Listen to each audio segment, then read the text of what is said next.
Happy Halloween! I'm Cameron Coward, and I'm excited to show you my most recent project, Dead E Ruxpin. This is an animatronic talking and singing bear Halloween decoration, but with a twist. It's unique because it's controlled by cassette tapes. The cassette contains both the audio and the control commands for the motors. A microcontroller interprets those commands and controls the servo motors, but all the data comes from the cassette tape in real time. To see what I mean, you can watch it in action.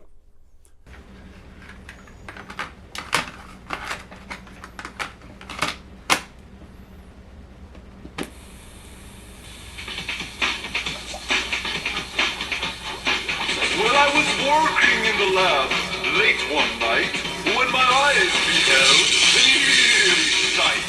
For a monster from his slab began to rise, and suddenly, to my surprise, he did the Monster Mash. It was a graveyard smash.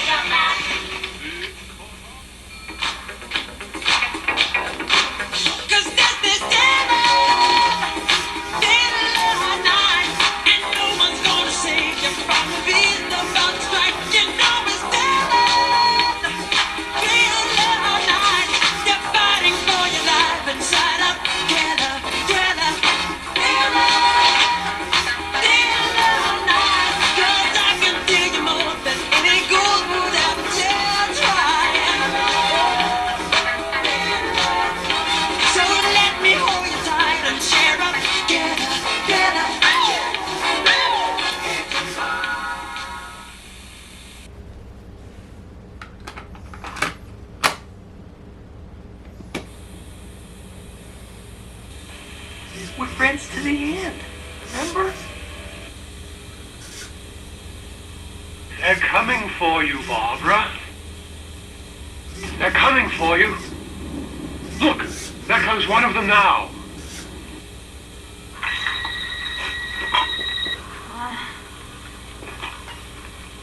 No. What's your favorite scary movie? I don't know. You have to have a favorite. What comes to mind? Halloween. You know, the one with the guy in the white mask who walks around and stalks babysitters? Yeah. What's yours? Guess. Nightmare on Elm Street. Is that the one where the guy had knives for fingers? Yeah, Freddy Krueger. Hello, Amanda. You don't know me, but I know you. I want to play a game. Here's what happens if you lose. This was, of course, inspired by Teddy Ruxpin. It was a little bit before my time, but I was vaguely aware of Teddy Ruxpin as being a fad toy in the 80s that caused stampedes or something. Recently, I was researching an article I was writing for Hackster.io and learned that the technology inside Teddy Ruxpin was actually very interesting. After inserting a cassette tape, it would read stories while moving its mouth.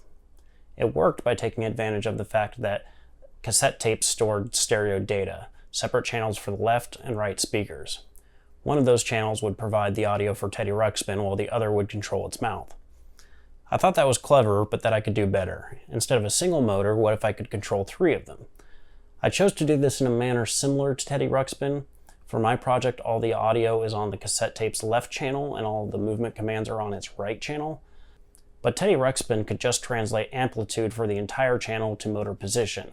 I needed a way to encode 3 motor positions on a single channel. I achieved that by utilizing specific frequency bands. For example, a tone around 1000 Hz tells it to move the mouth to the open position.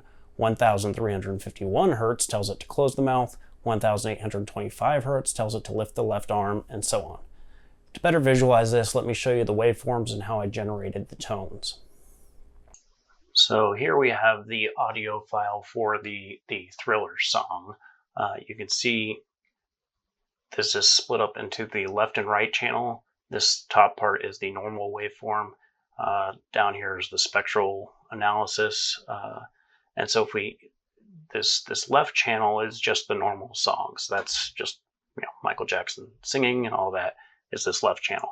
The right channel, which would normally also have audio, usually to match that usually to match the left channel, but sometimes it's a little bit different. But normally that would have audio too. I deleted all of that, and then I replaced it with these various tones, which are these blocks that you see.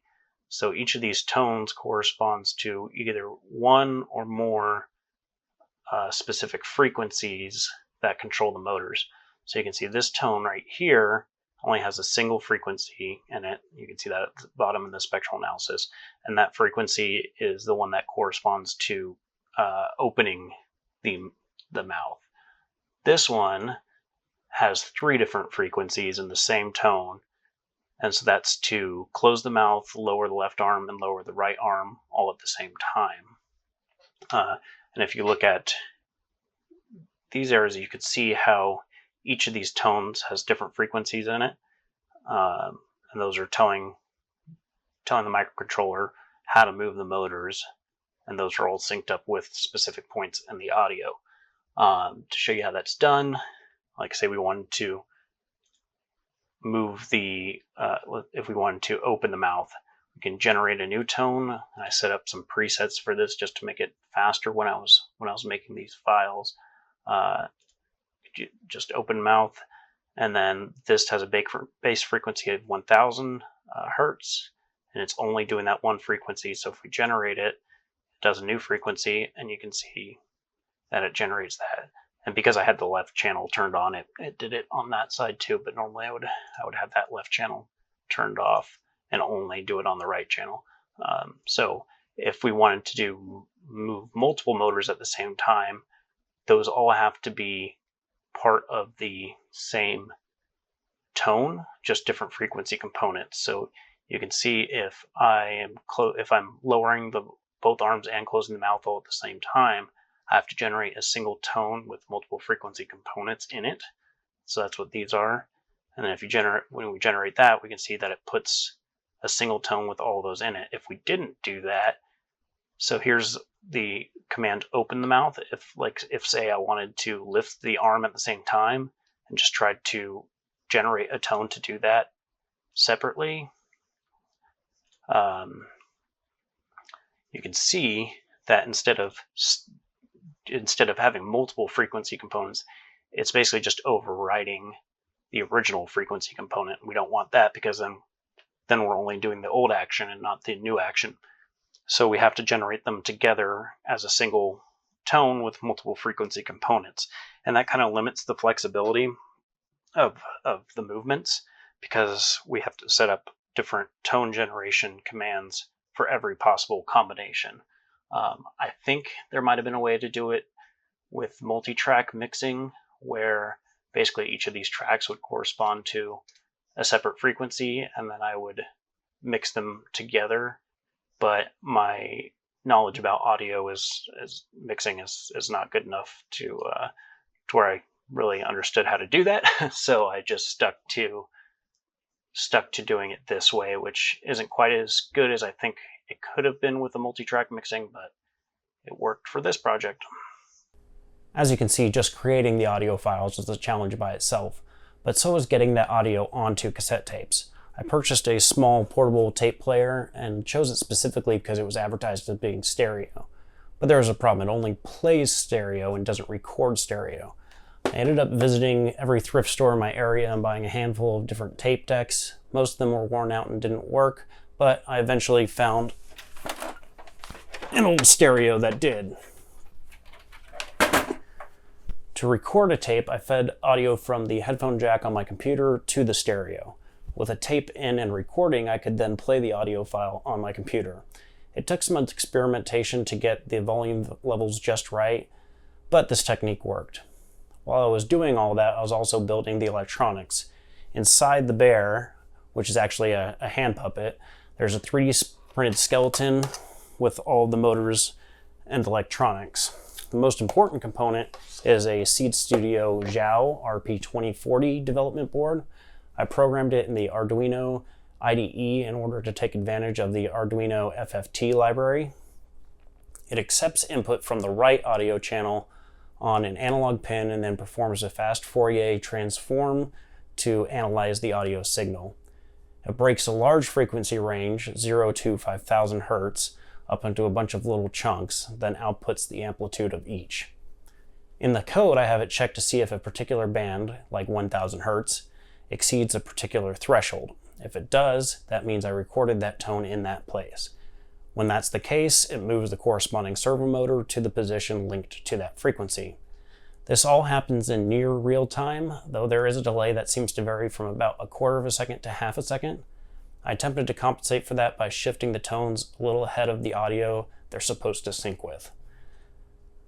The Seed Studio Zhao RP2040 controls the servo motors through a 16-channel PWM module. I only needed 3 of those channels, but the 16-channel module was the easiest to acquire.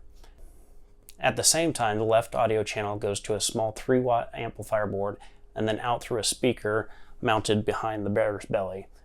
Power comes from 4 AA batteries in the base, and the frame arms and upper jaw were all 3D printed. Here's a quick clip showing the build.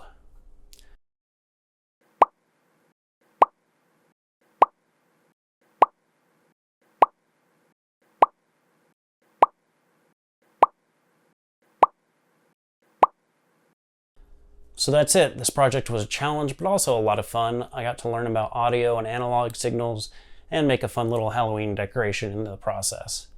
If I were to do this again, I would do a few things differently.